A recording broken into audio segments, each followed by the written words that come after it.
भगवान आपने कहा कि पातिव्रत धर्म का बड़ा महत्व होता है, हम भी मानते हैं, लेकिन सरकार दृष्टांत देना सिर्फ आपको नहीं आता, हमें भी आता है।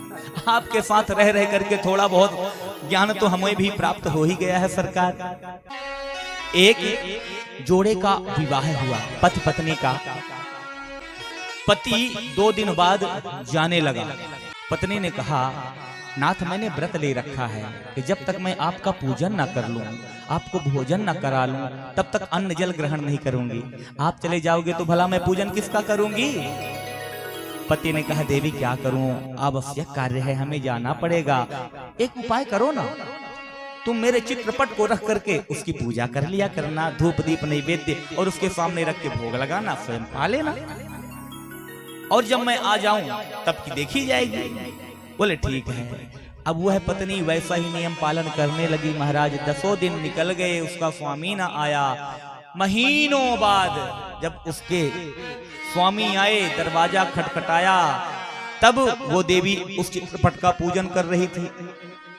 भगवान अब आपसे मैं पूछ रही हूं, आप बताइए कि उस देवी का कर्तव्य क्या बनता है?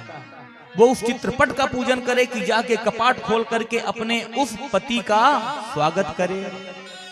भगवान ने कहा, देवियों इसमें कौन सी कठिनाई है, सीधी सी बात है कि जब तक पति नहीं था तब तक उसने चित्रपट का पूजन किया, लेकिन अब जब पति आ चुका है तो नहीं संदेह उसे अपने प्राणपति का पूजन करना चाहिए।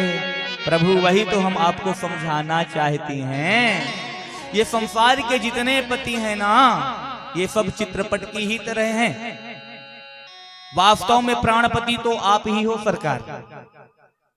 अब इतने दिनों बाद आप जब आए हो तो आपको छोड़ करके हम उनका पूजन करें तो कितना बड़ा अज्ञान है।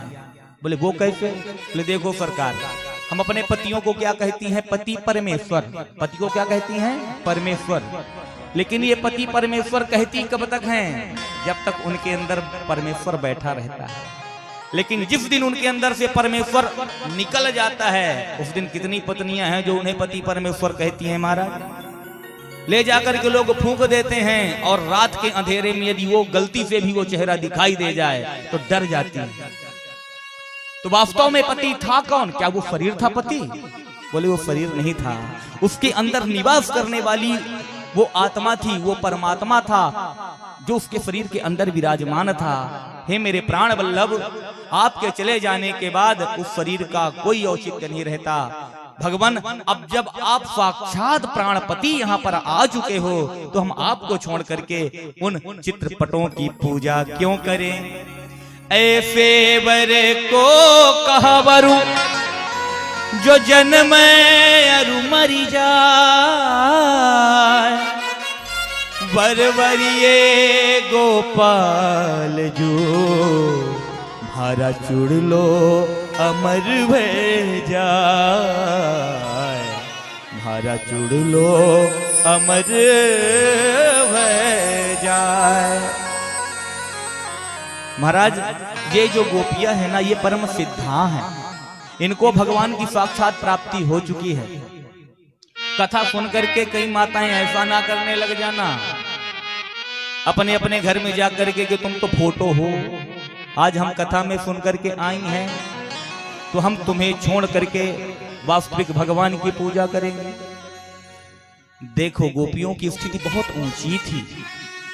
आप अगर उस स्थिति तक नहीं पहुंची तो निसंदेह ऐसा दुराग्रह कभी ना कीजिएगा, क्योंकि भगवान के द्वारा अभी जो आपको पति रूप में प्राप्त हुए वो परमेश्वर का ही स्वरूप हैं।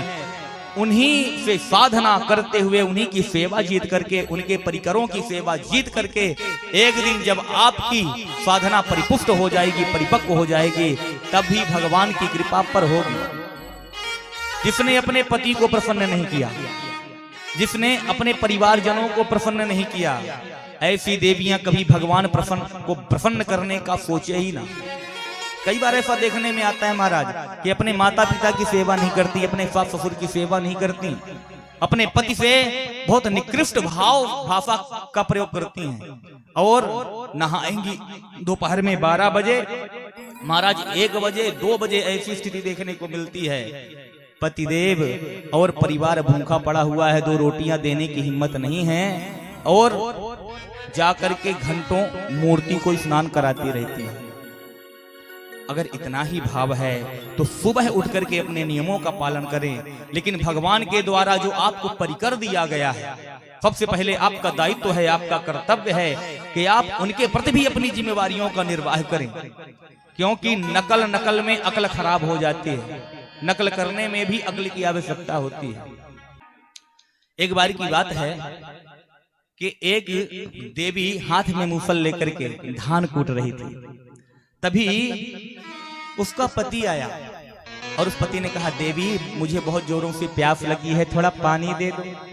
जैसे ही उसने पानी मांगा तो देवी सती स्वरूपा थी, उसने तुरंत अपना मूसल ऊपर उठाया था, वैसे ही मूसल ऊपर का ऊपर टगा रह गया और वो जा करके पानी लेकर के आते ही अपने पति को देती है। अब तो इस घटना को महाराज पड़ोसन देख रही थी कि वाह, ऐसा चमत्कार सिर्फ वो थोड़ी ना कर सकती है, मैं भी कर सकती हूँ। पति भी देख रहा था। पति ने कहा, तेरे बस की नहीं है, अरे कल मैं करके दिखाऊंगी, देखना, जैसा मैं कह रही हूँ वैसा करना। अब दूसरे दिन उसने नकल किया। पति ने खेत से आकर के कहा, दे आज्ञाकारी पति था बेचारा, बोला कि देवी मुझे पानी चाहिए। जैसे ही उस देवी ने अपना ऊपर मूसल उठाया और छोड़ा, महाराज मूसल गिरा और पूरी की पूरी नाक साफ हो गई। तो ऐसे नकल करने वालों की ऐसी ही दुर्दशा होती है। जिस गोपी के भाव का वर्णन किया जा रहा है, जिन सिद्धाओं के भाव का वर्णन किया जा रहा है, इनकी गति बहुत ऊंची है महाराज।